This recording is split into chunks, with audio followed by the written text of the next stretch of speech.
Dear students, this is Praveen Kumar Agarwal from Management Department. Welcomes you in my today's lecture of Company Law. In today's lecture, we will discuss upon the concept of chairman. क्या मतलब होता है chairman का? जो chairman word है वो particularly meeting के reference में यूज़ किया जाता है. जब भी कंपनी डिफरेंट टाइप की मीटिंग्स को अरेंज करती है तो उसमें एक पर्टिकुलर चेयरमैन को अपॉइंट किया जाता है जो उस पर्टिकुलर मीटिंग को प्रॉपर्ली कंडक्ट करता है.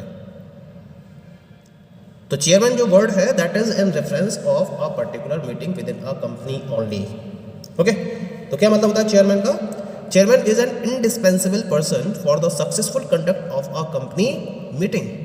ही is a person appointed to regulate, control and direct the smooth conduct of the business of a meeting so that the objectives of the meeting can be effectively achieved. यानी कि chairman वो particular indispensable person होता है जो company की meeting की successful conduct के लिए जिम्मेदार रहता है. उसको अपॉइंट किया जाता है मीटिंग को स्मूथ वे में रेगुलेट करने के लिए, कंट्रोल करने के लिए एंड डायरेक्ट करने के लिए. यानी कि अगर बिजनेस कंपनी के पॉइंट ऑफ व्यू से बिजनेस के रिगार्डिंग कोई भी मीटिंग ऑर्गेनाइज की जाती है, अरेंज की जाती है, तो उस मीटिंग के स्मूथ कंडक्ट करने के लिए, उसको प्रॉपर्ली रेगुलेट करने के लिए, कंट्रोल करने के लिए और डायरेक्ट करने के लिए हम जिस पर्टिकुलर पर्सन को अपॉइंट करते हैं that particular person is known as the chairman of the meeting. उसका काम क्या होता है? उसका काम है मीटिंग को इफेक्टिवली अचीव कर लेना. जो भी उसके ऑब्जेक्टिव्स हैं मीटिंग के, उन मीटिंग के ऑब्जेक्टिव्स को इफेक्टिवली अचीव करना, ये उस चेयरमैन का मेन वर्क रहता है. अब बात ये आती है कि जब चेयरमैन को अपॉइंट किया जाता है तो उसके रिगार्डिंग किन किन प्रोविजंस को प्रोवाइड किया गया है. जब हम जनरल मीटिंग को रेगुलेट करने के लिए चेयरमैन को अपॉइंट करते हैं तो उसके लिए हम दो तरीकों को फॉलो करते हैं.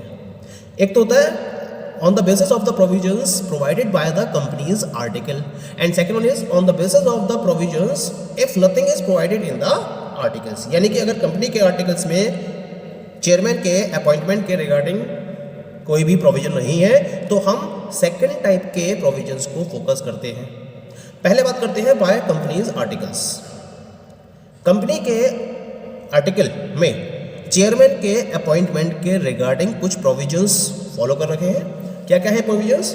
Just have a look over these provisions. The very first provision is the chairman of the board shall preside as chairman at every general meeting of the company. यानी कि इस प्रोविजन के अकॉर्डिंग जो board का chairman होगा, जो board of directors का chairman होगा, वो ऑटोमेटिकली कंपनी की हर एक जनरल मीटिंग के चेयरमैन के फॉर्म में वर्क करेगा. ये एक आर्टिकल के द्वारा प्रोवाइड किया हुआ प्रोविजन है जिसके अकॉर्डिंग कंपनी के बोर्ड का जो चेयरमैन है वो हमेशा कंपनी की हर एक मीटिंग, हर एक जनरल मीटिंग के चेयरमैन के फॉर्म में वर्क करेगा. ओके, सेकेंड रूल क्या है? सेकेंड प्रोविजन इसके रिगार्डिंग, अगर कंपनी में ऐसा कोई भी चेयरमैन नहीं है या फिर अगर चेयरमैन है और वो 15 मिनट के अंदर अंदर मीटिंग के लिए या मीटिंग को हेल्ड करने के लिए अपॉइंट नहीं होता है या फिर वो किसी भी तरीके से मीटिंग को हेल्ड करने में इंटरेस्टेड नहीं होता है, तो उस केस में क्या किया जाता है? तब उस केस में जो डायरेक्टर्स होते हैं वो मेंबर्स के बीच में से, यानी कि जो डायरेक्टर्स, जो डिफरेंट डायरेक्टर्स हैं उनके बीच में से जो एक पर्टिकुलर मेंबर है उसको सिलेक्ट करते हैं और उसे मीटिंग का चेयरमैन डिक्लेयर कर देते हैं. And that particular person is responsible for conducting the meeting of the company. ठीक है, यानी कि ये कंडीशन कब होती है? जब चेयरमैन नहीं है कंपनी के पास कोई भी, या 15 मिनट के अंदर अंदर जो टाइम अपॉइंट किया गया है मीटिंग को होल्ड करने के लिए, उसके 15 मिनट के अंदर अंदर वो प्रेजेंट नहीं होता है या फिर वो मना कर देता है चेयरमैन बनने के लिए मीटिंग का, तो उस केस में जो डायरेक्टर्स हैं वो क्या करेंगे? मेंबर्स के बीच में से किसी एक पर्सन को इलेक्ट करेंगे और उसे मीटिंग का चेयरमैन डिक्लेयर कर देंगे. ये बात हो गई सेकंड प्रोविजन की. Okay, the third provision is if at any meeting no director is willing to act as chairman or if no director is present within 15 minutes after the time appointed for holding the meeting, the members shall choose one of their members to be the chairman of the meeting. ये कब apply होता है provision? तो ये समझिए इस चीज़ के लिए कि अगर कोई भी डायरेक्टर मीटिंग में चेयरमैन की तरह एक्ट करने के लिए राजी नहीं है या चेयरमैन नहीं बनना चाहता है मीटिंग का, या फिर कोई भी डायरेक्टर मीटिंग के लिए जो टाइम अपॉइंट किया गया है उससे 15 मिनट के अंदर अंदर प्रेजेंट नहीं होता है, यानी कि कोई डायरेक्टर प्रेजेंट ही नहीं है with in 15 minutes after the time appointed for holding the meeting, तो उस केस में क्या होगा? कंपनी के मेंबर्स प्रेजेंट रहेंगे। तो जो कंपनी के प्रेजेंट मेंबर्स हैं मीटिंग में, वो उनमें से किसी एक मेंबर को मीटिंग का चेयरमैन अपॉइंट कर देंगे। ठीक है? कब है? जब कोई भी डायरेक्टर चेयरमैन नहीं बनना चाहता या फिर कोई भी डायरेक्टर मीटिंग के अपॉइंटेड टाइम के 15 मिनट के अंदर अंदर प्रेजेंट नहीं होता है, तब उस केस में मेंबर्स में से कोई एक पर्सन को चेयरमैन इलेक्ट कर लिया जाता है और वो उस मीटिंग को कंडक्ट करने के लिए रिस्पॉन्सिबल रहता है। पॉइंट क्लियर हो गया? ये तो बात हो गई according to the provisions of the article of the company. लेकिन अगर कंपनी के आर्टिकल में चेयरमैन के अपॉइंटमेंट के रिगार्डिंग कोई भी प्रोविजंस प्रोवाइडेड नहीं होते हैं, तो उस केस में कुछ जनरल प्रोविजंस दिए गए हैं कंपनी के अकॉर्डिंग।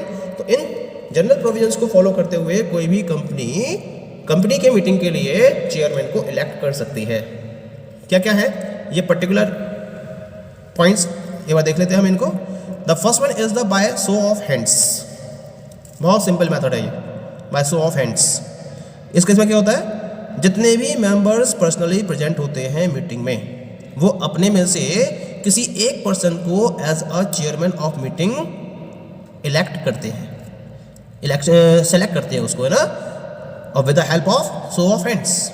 यानी कि वन मेंबर वन वोट के बेसिस पर वो क्या करते हैं, अपने फेवर जो भी जिस पर्टिकुलर पर्सन को वो चेयरमैन बनाना चाहते हैं उसके फेवर में अपना हैंड रेज करते हैं, और जिस पर्टिकुलर पर्सन के फेवर में सबसे ज़्यादा हैंड्स रेज होते हैं उसको क्या करा जाता है, by show of hands method के बेसिस पर मीटिंग का चेयरमैन डिक्लेयर कर दिया जाता है। ये तो हो गया पहला तरीका। दूसरा तरीका होता है इसके अंदर by appointment when poll is demanded. यानी कि जब उन मेंबर्स में से कुछ मेंबर्स ऐसे हैं जो शो ऑफ हैंड्स के बेसिस पर चेयरमैन को सेलेक्ट नहीं करना चाहते हैं, तो क्या करते हैं, वो पोल के लिए डिमांड करते हैं। तो जब भी पोल डिमांड किया जाता है चेयरमैन के इलेक्शन के लिए, तो इस केस में क्या होगा, it shall be taken fourth with in accordance with the provision of this act. यानी कि इस एक्ट में जो भी इसके रिगार्डिंग प्रोविजंस फॉलो किए गए हैं उसको ध्यान में रखते हुए आपको पोलिंग करानी होती है, पोलिंग करानी होगी। और पोलिंग में क्या होगा, वन मेंबर वन वोट का कॉन्सेप्ट रहेगा। डिफरेंट वे में पोलिंग की जाती है जिसमें कंपनी के जितने मेंबर्स हैं वो पार्टिसिपेट करते हैं, आइदर फिजिकली और ऑनलाइन वोटिंग के बेसिस पर भी इसको फॉलो किया जाता है। और जब तक चेयरमैन सेलेक्ट नहीं हो जाता है on the basis of the poll, तो शो ऑफ हैंड्स के बेसिस पर जिस पर्टिकुलर पर्सन को चेयरमैन इलेक्ट किया गया है उसके पास चेयरमैन की सारी पावर्स बनी रहती हैं और वो तब तक मीटिंग्स को क्या करता है, कंडक्ट करता रहता है। पॉइंट क्लियर हो गया? क्योंकि पोल के बेसिस पर रिजल्ट को आने में टाइम लगेगा। पहले मेंबर्स क्या करेंगे, वोट करेंगे, वोट करने के बाद उनकी काउंटिंग होगी और काउंटिंग होने के बाद ये देखा जाएगा कि किस मेंबर के फेवर में सबसे ज़्यादा वोट पड़े हैं, तब उस मेंबर को एज अ चेयरमैन इलेक्ट किया जाएगा। लेकिन उसके चेयरमैन इलेक्ट होने तक जिस पर्टिकुलर पर्सन को शो ऑफ हैंड्स मेथड के बेसिस पर चेयरमैन इलेक्ट किया गया है उसके पास चेयरमैन की सारी पावर्स रहती हैं और उसके बेसिस पर वो मीटिंग को कंडक्ट करता रहता है। ओके। और जब पोल के रिजल्ट के बाद जिस पर्सन को एज अ चेयरमैन इलेक्ट किया जाता है वो रेस्ट ऑफ द मीटिंग के लिए चेयरमैन डिक्लेयर कर दिया जाता है। और अब क्या करेगा, वो फॉर द मीटिंग के लिए उसी पर्टिकुलर पर्सन को एज अ चेयरमैन अपॉइंट कर लिया जाता है।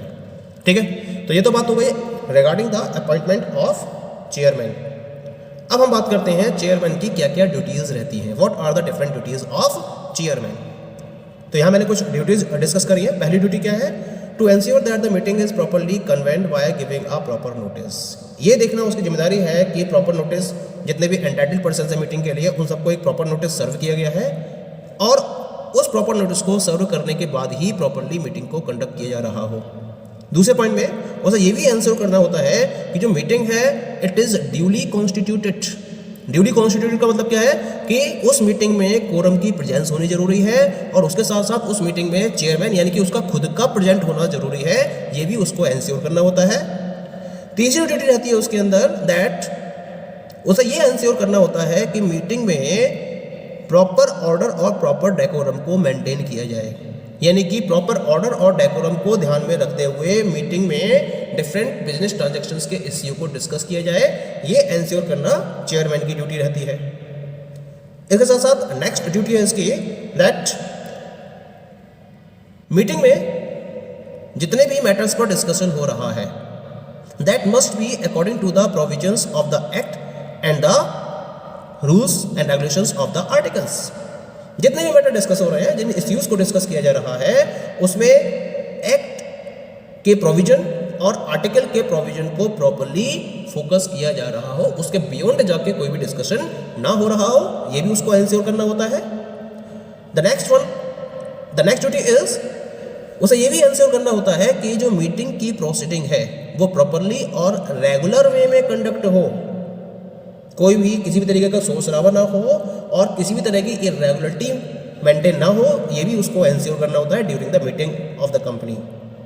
The next duty of the chairman is ये भी डिसाइड करना होता है इसे कि जो मोशंस हैं और जितने भी अमेंडमेंट्स फॉलो किए जा रहे हैं, यानी कि मोशंस का मतलब होता है जो पर्टिकुलर मैटर डिस्कस किया जा रहा है regarding the transaction of the business with in the meeting, यानी कि एजेंडा को लेकर जो डिस्कशन चल रहा है उसको हम मोशन का नाम देते हैं।